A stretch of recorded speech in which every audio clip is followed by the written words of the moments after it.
প্রধান শিক্ষক টাকাগুলো খেয়ে নিচ্ছে।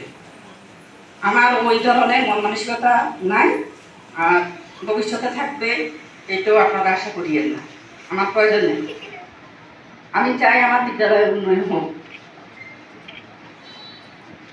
এই বিদ্যালয়ে দেখেন এরকম যারা বিভিন্ন স্কুল নিজস্ব উপজেলা আর আছে কিনা আমি জানি না।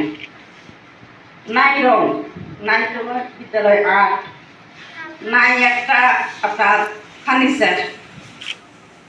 অন্তর্বর্তী সরকার প্রধান শিক্ষককে গ্যাজেটেড মর্যাদা দিয়েছেন, কিন্তু গ্যাজেটেড কর্মকর্তার চেয়ার টেবিলগুলো কি এরকম হয়?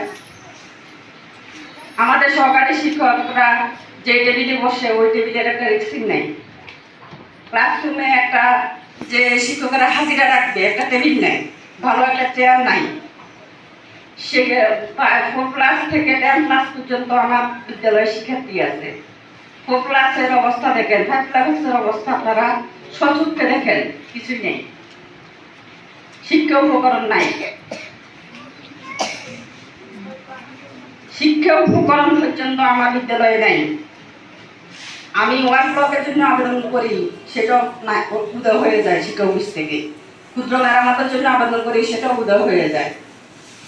শেষ পর্যন্ত আমি যখন আমার কেন্দ্র পড়ে এখানে, আমি আবার আমার এপিও উনি আমার কাছে সারা জীবন শ্রদ্ধা এবং সম্মানের পাত্র হয়ে থাকবে, মোহাম্মদ মাইনুদ্দিন। উনি সীতাকুণ্ড উপজেলায় ভর্তি হয়ে গেছেন। উনি জোরপূর্বক আমাকে 40,000 টাকা বরাদ্দ দেয়। সেখানে আমি 32,400 টাকা পাই। ওই টাকা দিয়ে আমি বিদ্যালয়ের সমস্ত লাইট ফ্যান যা আছে এগুলো আমি ঠিক করি।